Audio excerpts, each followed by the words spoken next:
J'ai parlé du départ de Rotterdam et l'arrivée en France. Officiellement, comme je l'ai dit, c'est le 8 janvier 1995. Je crois que c'est un jeudi. J'ai dit que je vais vérifier, je ne l'ai pas fait, je n'ai pas ramené mon portable avec moi, j'aurais pu le faire et vérifier le calendrier. La date du 8 janvier 1995, c'était quel jour? Et regardez, quand c'est Allah subhanahu wa ta'ala qui veille sur toi. Et quand c'est Allah subhanahu wa ta'ala qui est en train de te tracer ta route. Je n'ai pas chômé une journée. J'ai fait mon dernier discours, j'ai quitté Rotterdam, le même soir, déjà quelqu'un sur Écodin qui parle de moi et qui est en train de dire il y a un imam effectivement qui est venu de la Hollande et il va s'installer en France. Ni réseaux sociaux, ni Pôle emploi, ni rien à l'époque. Regarde Allah quand il veut faire pour toi. Allah, il organise les choses pour toi. Allah les planifie.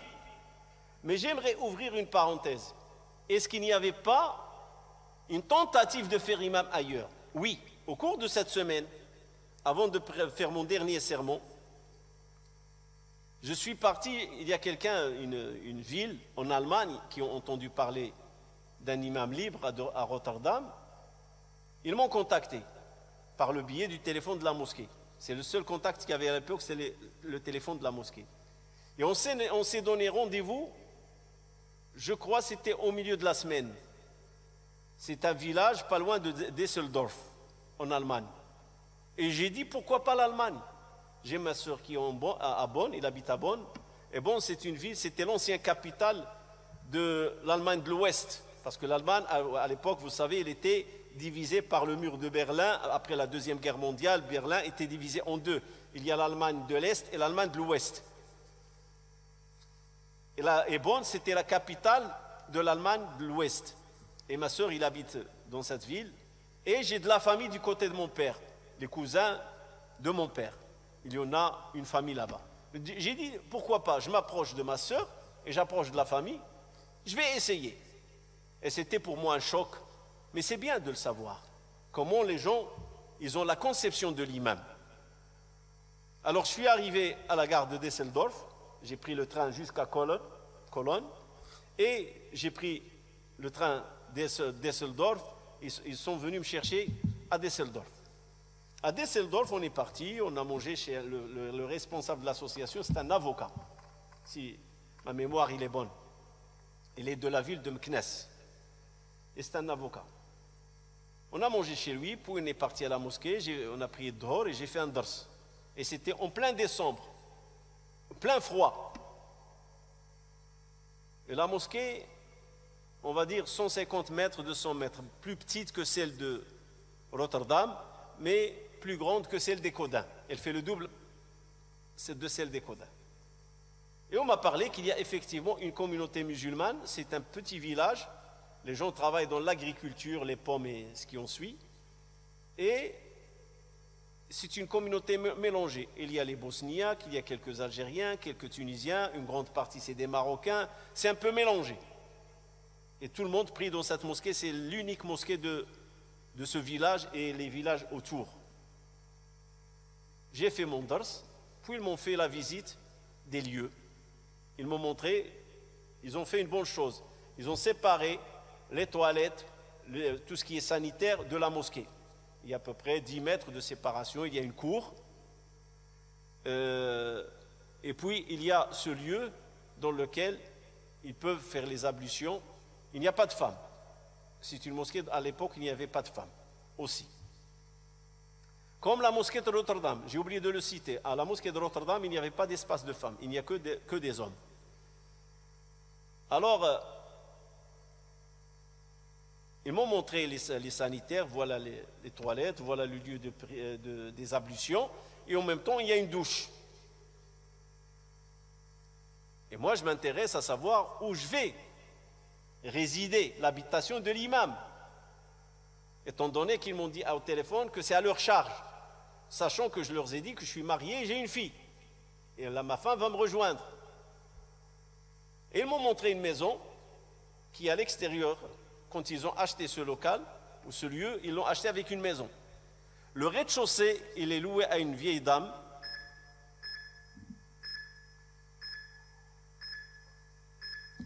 retraitée, allemande. Et à l'étage, il y a 3 chambres. Ouais, là je me rappelle bien, c'est 3 chambres. C'est pas 3 locataires, 3 chambres. Déjà, 2 chambres sont louées. Il y a un Bosnien qui est un Algérien, qui habitent chacun sa chambre.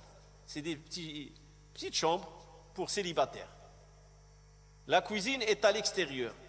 Et il y a une seule toilette. Alors je dis où je vais être. Ils m'ont montré une chambre. Il m'a dit il y a cette chambre vacante. C'est pour toi, ton épouse et ta femme et ta fille. Une chambre, on dirait 3 sur 4, 12 mètres carrés, maximum 15 mètres carrés. À l'intérieur de ma personne, il y a une colère, vous ne pouvez pas imaginer. La cuisine, c'est un petit coin. Et les toilettes, je dis la cuisine et les toilettes, il m'a dit la cuisine à 3 et les toilettes à 3. Et la douche, il faut descendre en bas, traverser la cour et rentrer là où il y a les ablutions et les toilettes, et il y a la douche. Et ils m'ont parlé d'un certain frère qui s'appelle Mohamed El-Houïd, qui est maintenant l'imam principal de l'Mjid, je crois le Muhsinin à Bonn. Ils ont construit une belle mosquée, mashallah. C'est un frère d'Oujda. Il m'a dit, El-Houïd, c'est sa première mosquée par laquelle il a passé. Mais il était à l'époque célibataire. Mais je dis quand même, je suis marié. Il n'y a pas moyen d'avoir... Ils m'ont dit, peut-être, si tu patientes, peut-être l'Allemande va partir, mais on préfère qu'elle reste locataire, malgré qu'ils avaient la possibilité de lui demander d'évacuer les lieux. Parce qu'ils ont acheté. Non, ils préfèrent une rentrée d'argent pour la mosquée aux dépens de l'imam et la stabilité de la famille de l'imam, que ce soit moi ou un autre imam. En grosso modo, j'ai compris qu'ils préfèrent un imam célibataire. Et même, un imam célibataire ne mérite pas d'être traité de la sorte. Il faut une stabilité. Tu veux qu'un imam te donne un rendement. Un rendement, il lui faut son intimité. Au moins ses propres toilettes. Il veille sur 5 prières. Un jour, il a un besoin urgent.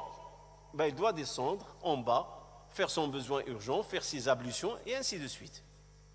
Il n'y a aucun respect. Donc, en plein froid, sachant que les lieux sanitaires que je vous ai cités, il n'y a aucun radiateur, aucun chauffage.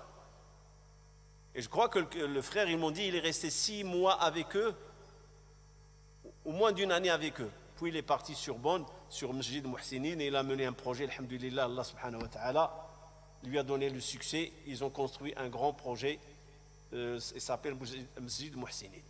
Voilà la réalité. Vous savez pourquoi je soulève cela? Entre parenthèses, parce que je l'ai oublié ce détail. Le passage par l'Allemagne. Au milieu de la semaine, pour voir si ça me convient. Sachant qu'ils savent que je suis marié et que j'ai une fille. Mais ils n'ont pas hésité de me faire leur proposition. Peut-être je serai un imam déséquilibré qui va accepter une telle proposition. Vivre avec des célibataires, moi et ma femme et ma fille, pour partager la même cuisine et pour partager les mêmes toilettes. Où est l'intimité? Pour vous dire que les gens comptent le regard qu'ils ont envers l'imam et la famille de l'imam. Aucun respect. Sachant aussi que ce sont des ouvriers. Ils ont tous un salaire, ils ont tous un appartement, ils ont tous une stabilité. Mais quand il s'agit de l'imam, c'est un autre regard, c'est une autre conception. C'est comme si l'imam, il n'a pas de droit.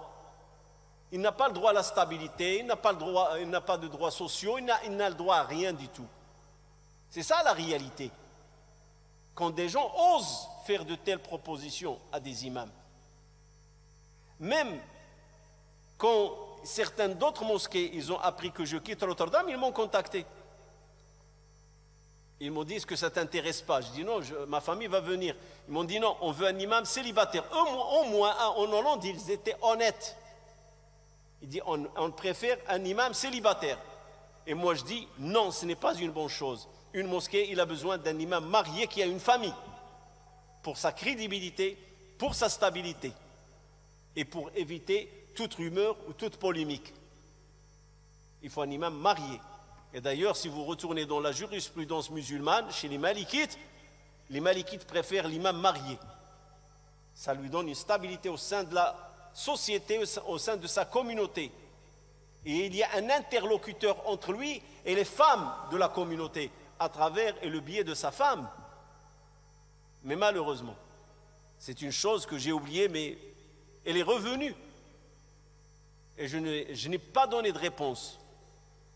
Le soir même, je suis retourné à la gare d'Esseldorf, j'ai repris le train et je suis rentré à Rotterdam. J'ai fait mon discours et la suite, vous la connaissez. Je me suis trouvé dans la même semaine, le vendredi d'après à Ekoda. Walillahi alhamd. Allah subhanahu wa ta'ala te trace la route.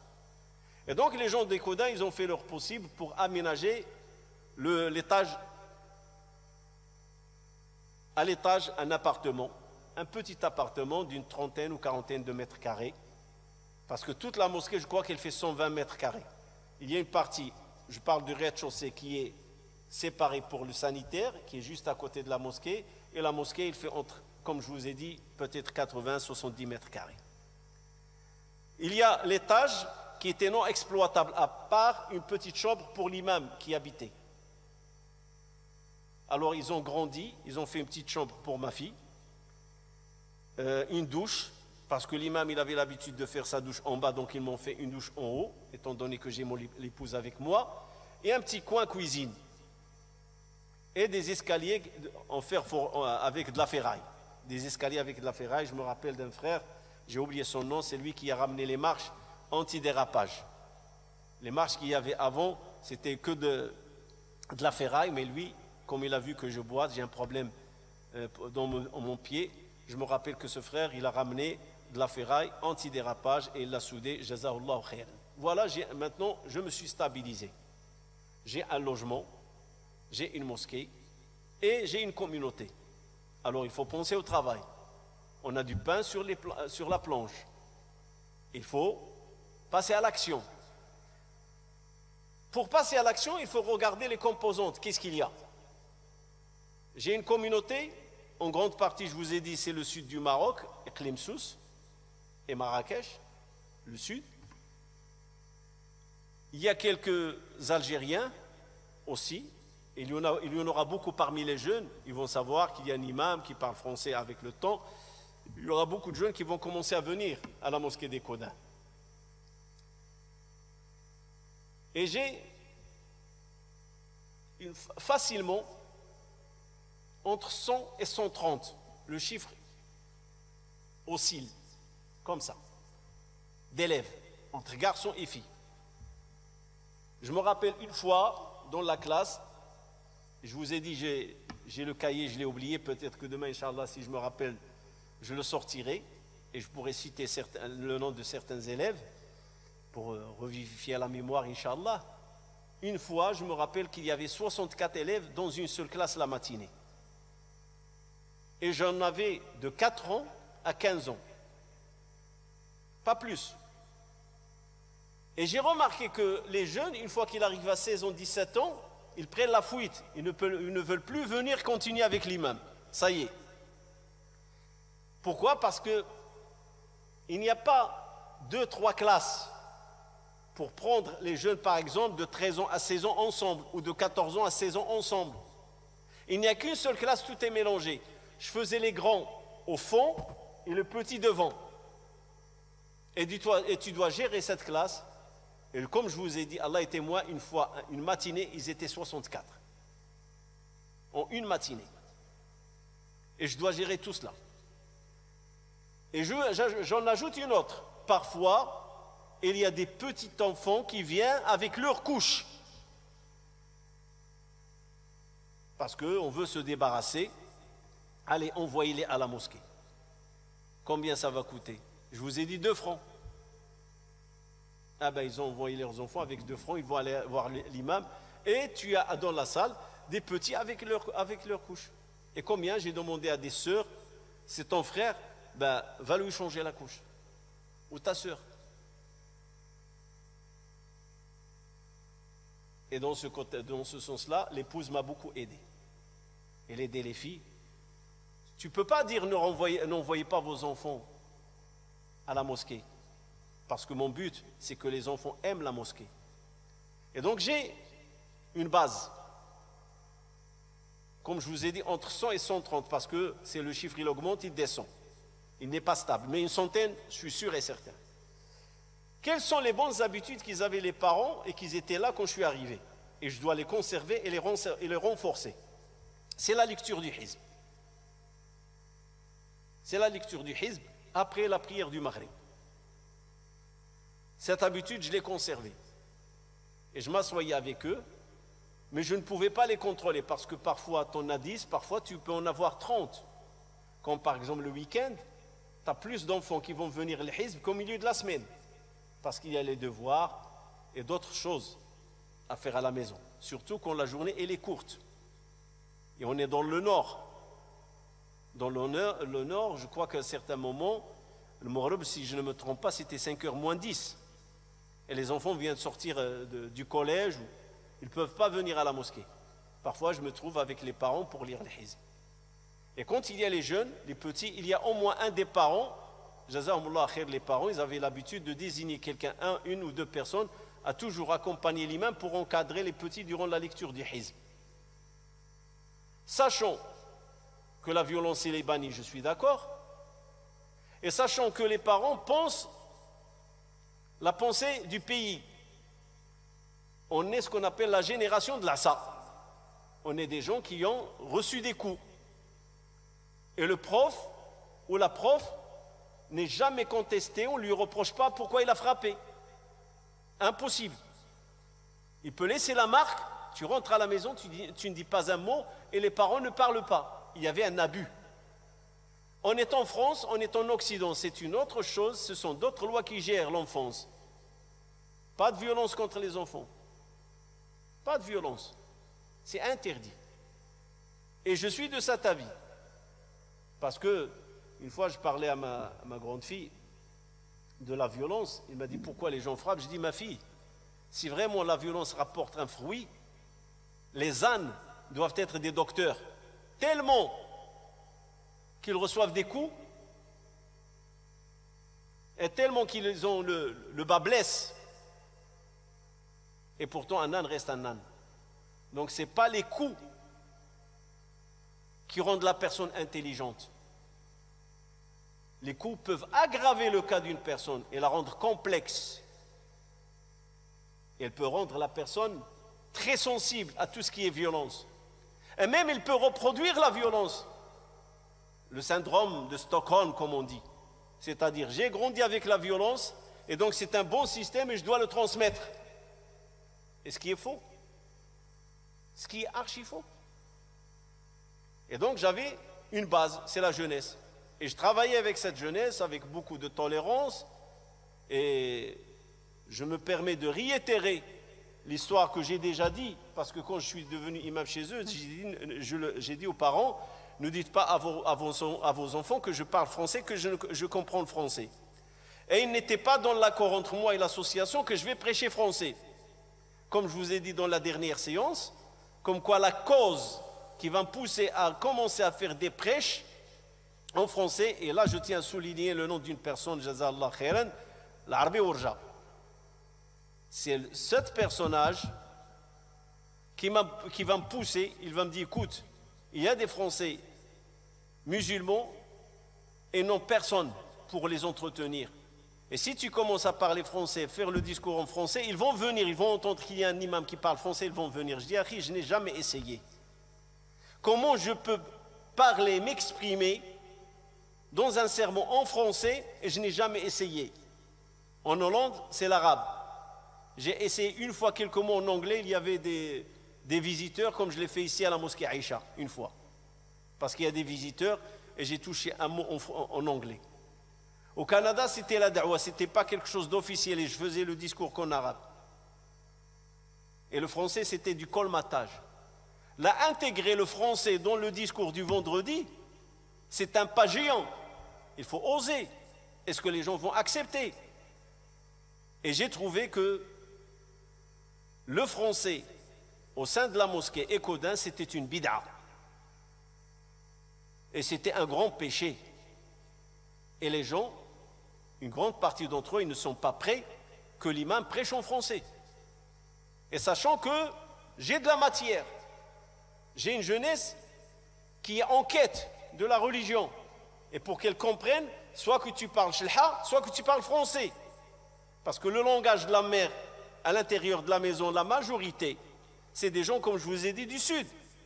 Alors moi, je n'ai pas shlha. Je connais quelques mots, mais je ne peux pas formuler des phrases. Comme d'ailleurs, quand j'étais en Hollande, je connais quelques mots en rifi, mais je ne peux pas former des phrases dans le cadre de la da'wah. Pour perfectionner la da'wah, il faut maîtriser la langue. Alors j'hésitais, et je vais entreprendre l'expérience. Et alhamdoulilah, malgré qu'il y a un débat, j'ai dit il faut le faire.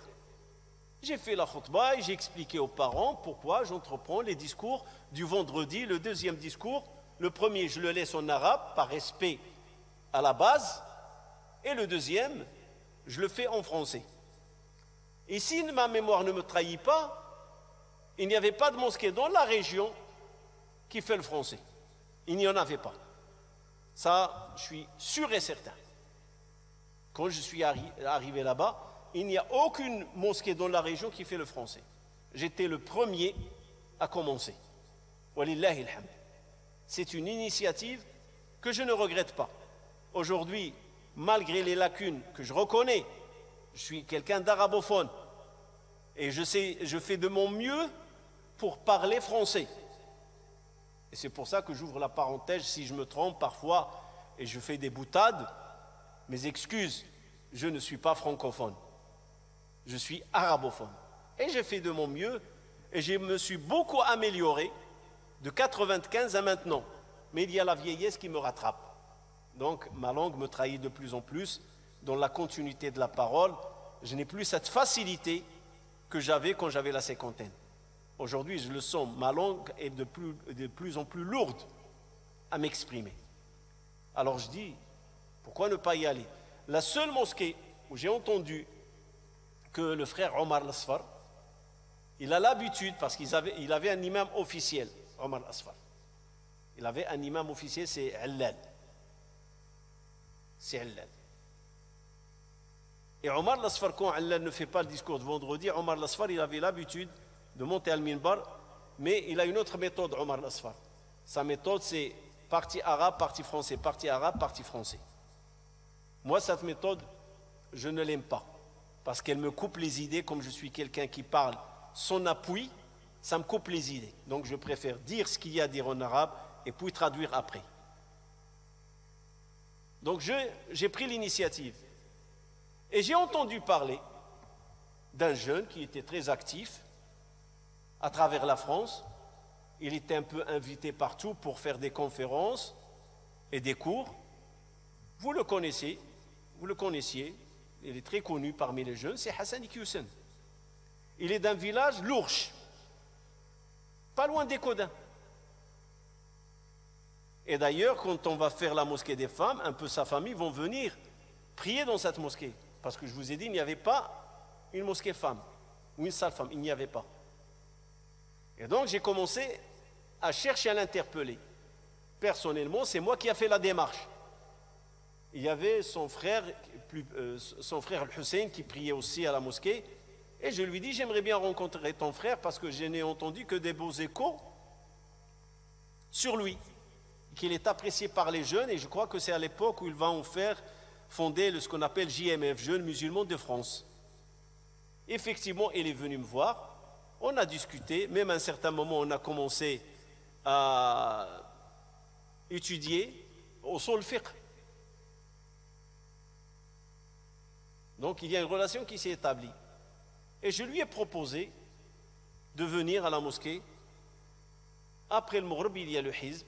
Et ce serait bien que de temps en temps, qu'il vienne parler aux jeunes.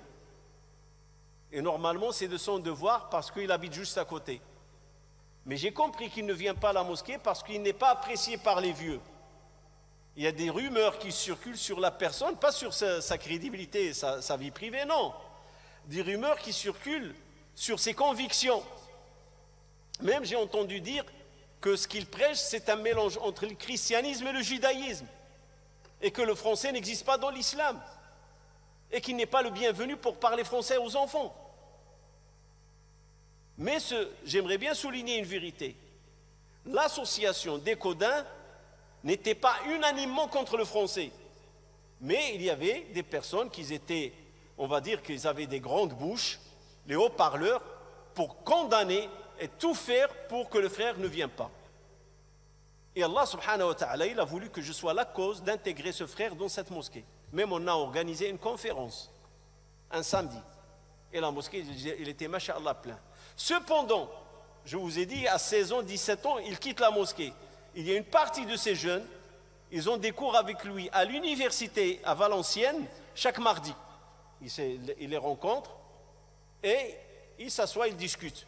Ils ont une salle où ils priaient et c'est là où Hassan donne ses cours avec ces jeunes. Mais les mosquées de l'entourage, ils l'ont banni. Et pourtant, Hassan, il est du sud. Ce n'est pas quelqu'un, on peut dire, la discrimination, il vient d'une autre région. Il est d'origine marocaine. Et pourtant, il y a une guerre. Pas contre Hassan, contre le principe de la langue française, la langue française au sein de la mosquée. Voilà une autre conception, comment les gens regardent la langue arabe, la mosquée elle est sacrée, il ne faut pas qu'il y ait une autre langue, et ils ont oublié. Allah subhanahu wa ta'ala n'a envoyé un prophète ou un messager qu'à travers la langue de sa communauté. Parce que le but c'est le message, ce n'est pas la langue n'est qu'un moyen. La finalité c'est transmettre. وَمَا أَرْسَلْنَا مِن رَّسُولٍ إِلَّا بِلِسَانِ قَوْمِهِ لِيُبَيِّنَ لَهُمْ. Tout messager, il a été envoyé par la langue de sa communauté. Aujourd'hui, je parle français. J'ai fait en arabe et je suis en train de traduire en français parce qu'il y en a qui écoutent. Il y a une demande. Et ces jeunes, je les ai vus.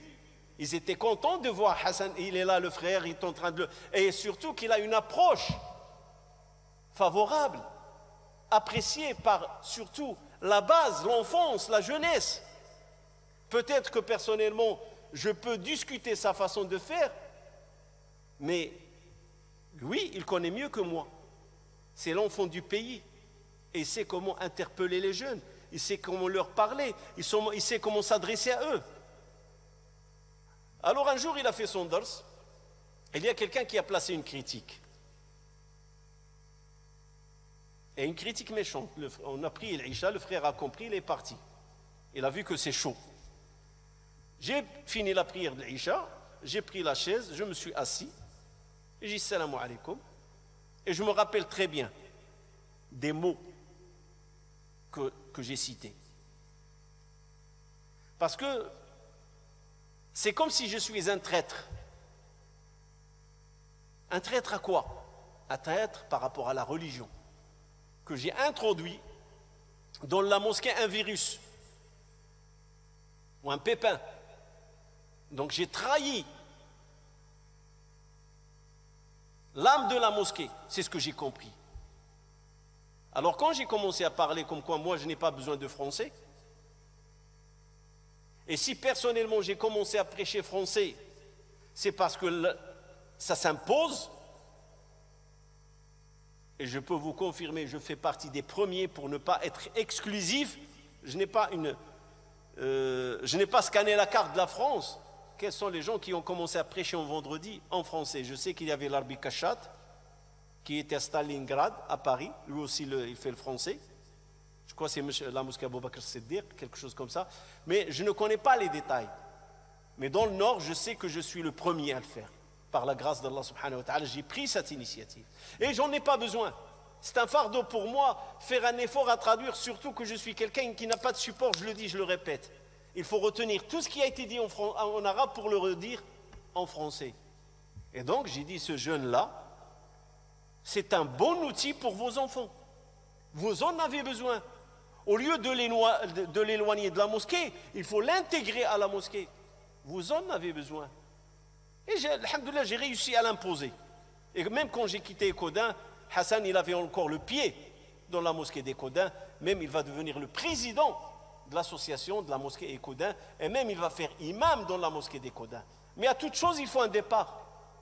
Et personne ne peut dire, ah, Hassan, non, c'est un produit de Khattabi. Cette initiative que Hassan intègre la mosquée des Codins, j'en ai reçu des critiques. Mais alhamdoulilah, j'en suis content et j'en suis ravi, parce que l'intérêt général de la communauté. Alors lui, il est parti. J'ai commencé à parler. Et quand il a commencé à parler, la personne, je lui ai dit stop. Qui t'a guidé dans la prière de l'Aïcha? Il m'a dit toi. Ben, je dis, tu sais ce que ça veut dire guider? Allah m'a mis en avant. Et tu dois avoir confiance en moi. Et quand je parle, tu dois me respecter. Et tu me laisses finir. Je ne suis pas un traître et je ne cherche pas à vous trahir. Et vos enfants, ils ont besoin de ce jeune. Et ce jeune, il a besoin de vos enfants. Comment? Il est de l'Ourche. À 10 kilomètres de la mosquée, même pas. Il est interpellé à travers toute la France à faire des conférences. Et son pays ou son village natal, il ne peut pas se prononcer, il ne peut pas dire un mot. Par quel droit? Il est bon ailleurs, il est mauvais dans le nord. Et je parle des mosquées du village, hein. De Nain, Avlouis, à Rambert et Caudin. Il y a un problème. Et ça va faire une des raisons pour lesquelles j'ai commencé à penser et à réfléchir à quitter la mosquée des Caudins. Mais il y aura une deuxième raison qui va me motiver, et je vous la citerai demain, Inch'Allah. Subhana rabbika rabbil izzati amma yasifun, wa salamun al mursalin.